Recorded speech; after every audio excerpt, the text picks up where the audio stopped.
In this video, we're going to practice getting the vector components of vectors in 3 dimensions, as well as review how to calculate a dot product and do some example problems where we use the dot product. So let's start with a very quick recap of the 3 different situations that you could have for a 3-dimensional vector. Sometimes you are given the direction angles. Those are the angles that go just directly from each of the axes to your vector. Alpha is the angle between the x-axis and the force vector. Beta is the angle between the y-axis and the force vector, and gamma is the angle between the z-axis and the force vector.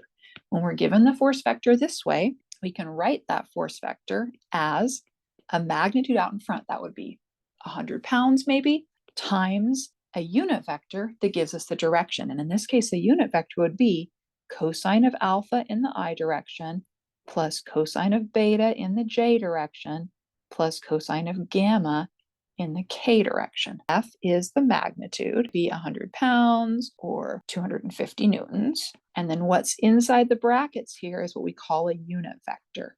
It has a magnitude of 1, and all it includes is the information about the direction. So the length of that unit vector must be 1. If it's not 1, it's not a unit vector. You'll notice I put plus signs on all of these. It's because all of my angles were referenced to the positive x, y, and z axes. If my angle had been referenced to, say, the negative x-axis or the negative y-axis, I would need to put a negative sign in it. If you want to think about it this way, if my force vector had been off in that direction where it had a negative y component, if you had beta referenced all the way to the positive y-axis, beta would be bigger than 90, and you'll remember the cosine of a number that's larger than 90 is going to be negative. So if your angle is referenced to the positive coordinate axis, you don't need to do the negative sign yourself. The cosine will do that work for you. But if the angle is referenced to the nearest axis and it's not the positive axis, you're the one that has to take care of the negative signs. I find it easiest to simply get the angles to the actual positive coordinate axes. The second situation that you may have is you could have a situation where here's the force vector, and what we know is actually its projection down into the XY plane. So let me make these into a couple of different colored triangles. Let's keep the blue for this standing upright vertical triangle.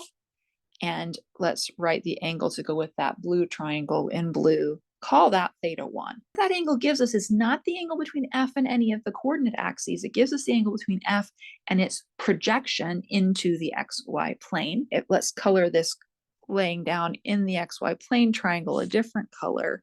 They share a side, and we're going to call this angle right here theta 2. They could alternatively have given you this angle over here to the y-axis. These 2 triangles are going to let us get our vector components. I can break my overall force vector up into a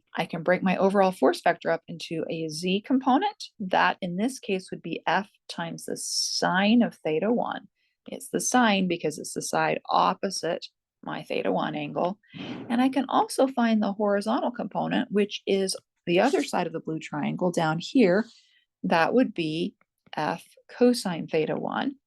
Then I'm going to switch to my pink triangle. I can get the x component by using the hypotenuse of the triangle, which is FH.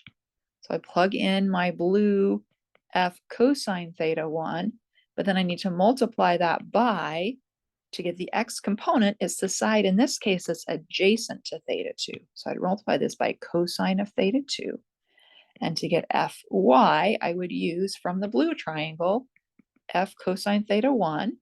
That's the side of the blue triangle, which is also the hypotenuse of the purple pink triangle. And then I need to multiply it by, it would be sine of theta 2. Because I need the side, I need this y component, that's the side that's opposite my theta 2.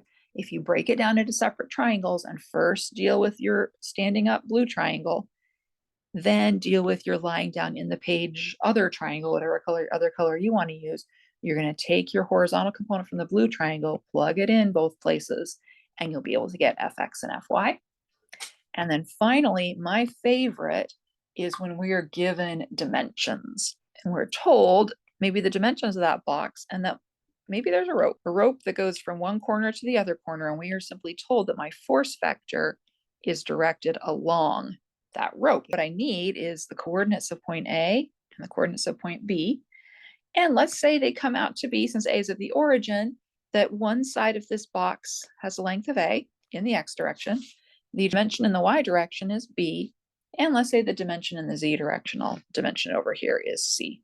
So if my box has sides A, B, and C, then I can find a vector that goes from A to B. We call that the position vector.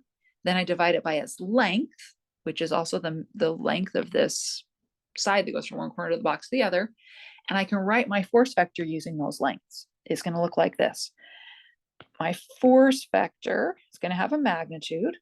And then for the direction, I'm going to use the relative lengths of the sides. So the X side of the box is A, the Y side of the box is B, and the Z side is C. Those become my IJKs.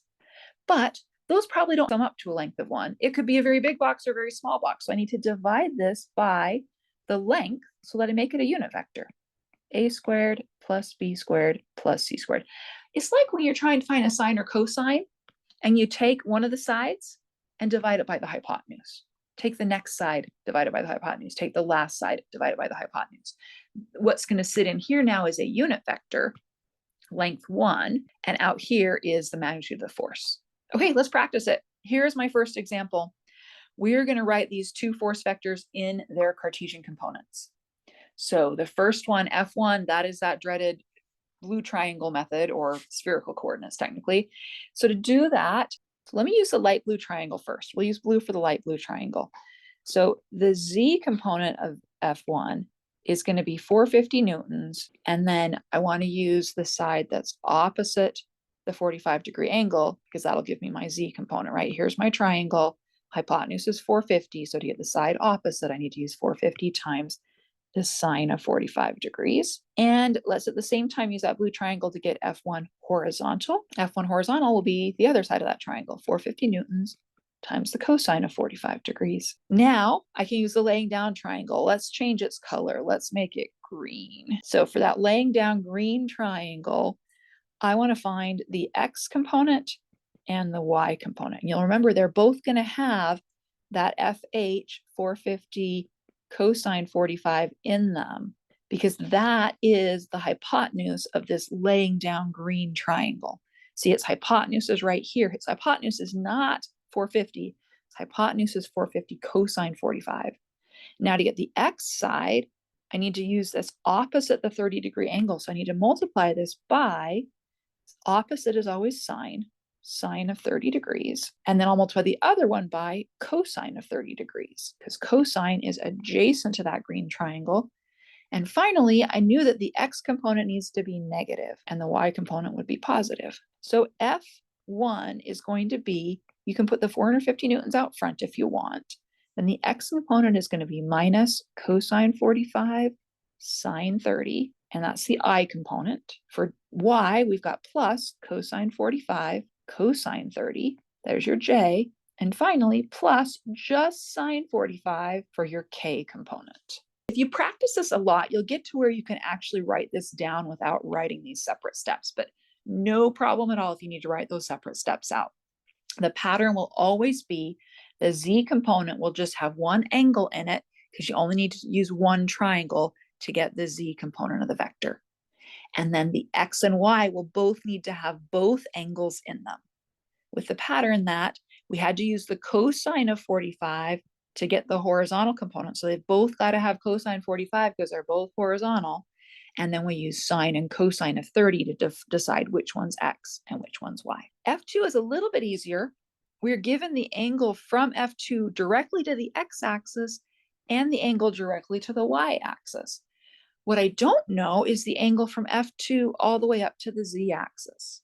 So what I need to remember for that is for F2, we're going to first make sure that we have a unit vector when we're done for the direction, right? The direction is going to be cosine alpha I plus cosine beta J plus cosine gamma K, where alpha is the angle to the x-axis, 45 degrees, beta is the angle to the y-axis, 60 degrees, and gamma is our unknown angle to the z-axis. Well, to make this a unit vector, I need the length of it to be 1. So that means cosine squared alpha plus cosine squared beta plus cosine squared gamma has to be 1. Let's substitute in 45 degrees for alpha, 60 degrees for beta, and you're actually going to get two answers for gamma. Gamma will come out to be either 60 degrees or 120 degrees. Give the same value for cosine, but with an opposite sign to them. One will be positive, the other negative. But when you square it, you get the same number. What does the two solutions mean? Is you could either have this vector up this direction, 60 degrees from the positive z-axis, or down that way, 60 degrees from the negative z-axis. So we're going to choose 120 because visually it looks like it is pointed down 120 degrees away from the positive z-axis.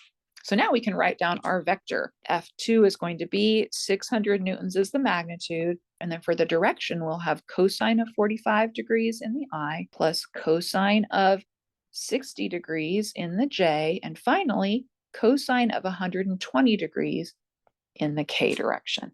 And there's our answer for F2. And you'll notice I didn't put a negative sign in here, even though I know the z component is going to be negative, because the cosine of 120 degrees is a negative number. So I just took the angle all the way to the positive z-axis and the sign will work out on its own. So we found both of those force vectors in their Cartesian components.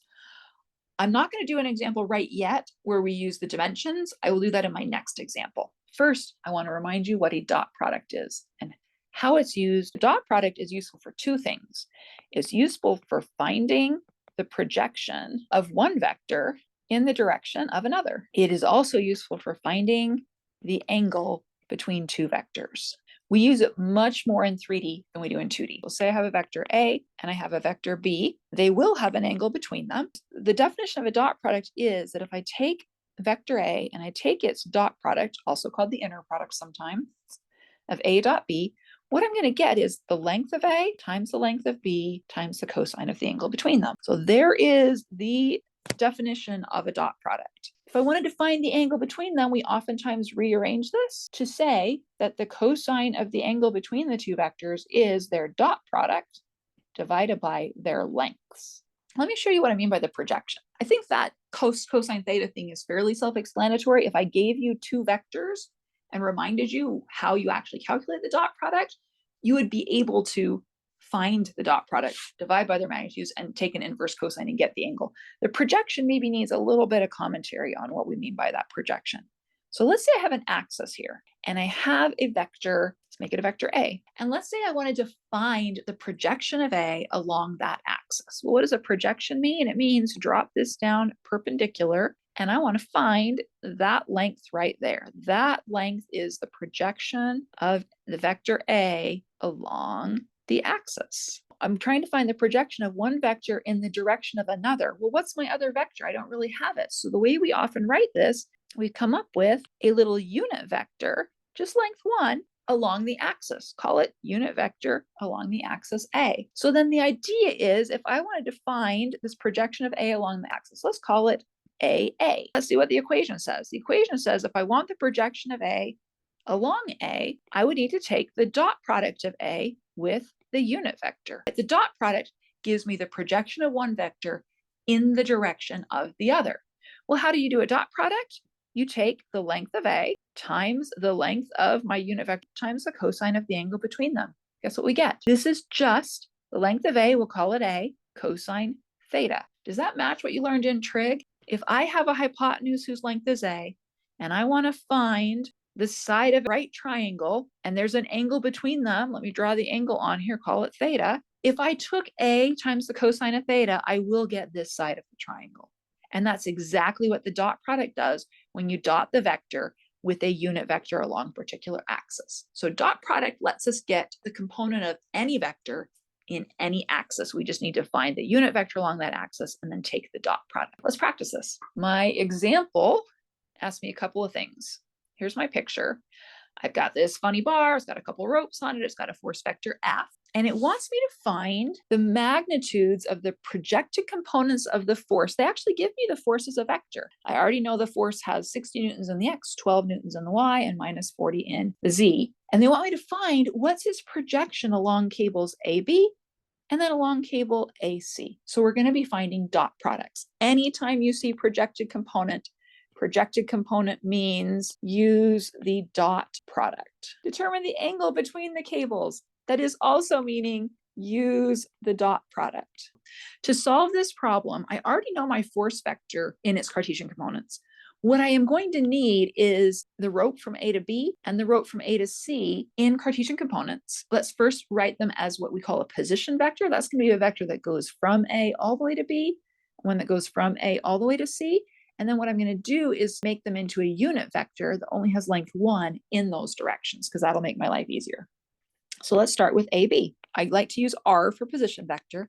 The position vector from A to B, well, I just need to go from point A to point B. So in the X direction, I start out here 3 meters out. In the X direction, I got to go back to the origin because B is in that YZ plane. So I'm going back 3 meters minus 3 meters in the I. Let's see in the Y direction to get from A to B. A is on the X axis and B is behind the XZ plane. Looks like it's 0.75 meters. So minus 0.75 meters J. And then to get from A to B, A is down here on the X axis, B is up 1 meter above it. So I've got to go plus 1 meter in the K direction. There's my position vector from A to B. Some students find it easiest to actually get the coordinates of the points and subtract them. So if I wrote down the coordinates of point A, it's sitting at 3, 0, 0. B's location is 0, minus 0.75, 1. So to get from A to B, you want to take your ending point minus your beginning point. So in the X direction, you start with a 0 minus 3, and you get a minus 3. In the Y direction, you start at minus 0.75, subtract 0, you get a minus 0.75. And you start at your end point 1, subtract 0, and you get 1. So if you find that easier, write down your coordinates of the 2 points and subtract. So there's the position vector. This is the vector that goes from A all the way to B. Its length is not 1. If you square these and sum them and square root it, you will get something that's definitely bigger than 1. It'll be, in fact, bigger than 3. So I want to first get a unit vector in the direction of AB. Start with the position vector, and then we need to divide it by its length. And its length is the square root of minus 3 meters squared plus minus 0.75 meters squared plus 1 meter squared. And we find that number. And I just like to write these down with decimals. So I'll end up with minus 0.9231 I minus 0.2308 J plus 0.3027 K. Advice here, we're going to round to 3 sig figs at the end, but in this step in particular, you need to keep at least 4 decimal places with unit vectors, always, or you will add a ton of rounding error to your problem. I usually keep the whole number in my calculator and use that, but for writing down purposes, 4 is a nice number to keep track of. We need to do the same thing for AC, the position vector from A to C. We're starting at 3, 0, 0, and we're going back there. Coordinates back here would be 0, 1, 1.5. Whichever way you like to do it, to get from A to C, we've got to go from 3 back to 0. So we're going minus 3 meters in the I direction, and then we're going plus 1 meter in the J direction, plus 1.5 meters in the K direction. That is my position vector. So if I want to make it a unit vector, I start with that, and then I divide it by square root of minus 3 meters squared plus 1 meter squared plus 1.5 meters squared. And that's going to give me another unit vector, minus 0.8571 I plus 0.2857 J, finally plus 0.4286 K. Now, how are these unit vectors helpful? So first of all, if we needed to know the length from A to B, well, it's sitting right in the bottom of that fraction. If we wanted a vector that gets from A to B, later in the class, we're going to need some position vectors. We just found 2 of them, and we did it by using the coordinates. The unit vector is going to be helpful when we do our dot product, because remember, dot product, you're oftentimes having to divide by the length of the vector, and we already did. Finally, what if I had a tension that I knew was directed along that cable, and I wanted to write it as a Cartesian vector? Let's say it's 200 newtons. Say I got a force of 200 newtons along that direction. Well, now I have a vector that gives me just the direction. If you multiplied that by your 200 newtons, you would have the force vector directed along that rope. But let's finish what this problem is asking. It wants us to find the projection of F along AB. So call that FAB if you want. And do you remember the equation for projection? Yeah, if I want to find the projection of one vector in the direction of another, I take the dot product of that vector with the unit vector in the other direction. So FAB is going to be the dot product of F with the unit vector along AB. So let's write that down. Do you remember how to take a dot product? A dot product is also called a scalar product or an inner product. What you do is you take the x component of the first vector times the x component of the second vector plus the y components of the two vectors plus the z components. When you're done, you get a scalar. It's no longer a vector. So what it's going to look like here is the x component of the force was 60 newtons. 60 is the x. You multiply it by the x component of the unit vector, which is sitting right here, times minus 0.9231. The negative sign matters. Next, we add the y component, 12 newtons, times the y component. So y component of the force, y component of the unit vector, minus 0.2308, plus, let's do the z component of the force, minus 40 newtons, and the z component of the vector is times 0.3027. And the answer will be in newtons, and it's just a force. It comes out to be minus 70.46 newtons, or if the problem's just asking you for the magnitude, it would be 70.5 newtons is our answer, rounded to 3 significant figures. What does a negative sign mean? Well, what it means is that if I project this in the direction of that, the projection would naturally be this direction if you just drop the projection onto that axis and it's pointed in the opposite direction of my unit vector.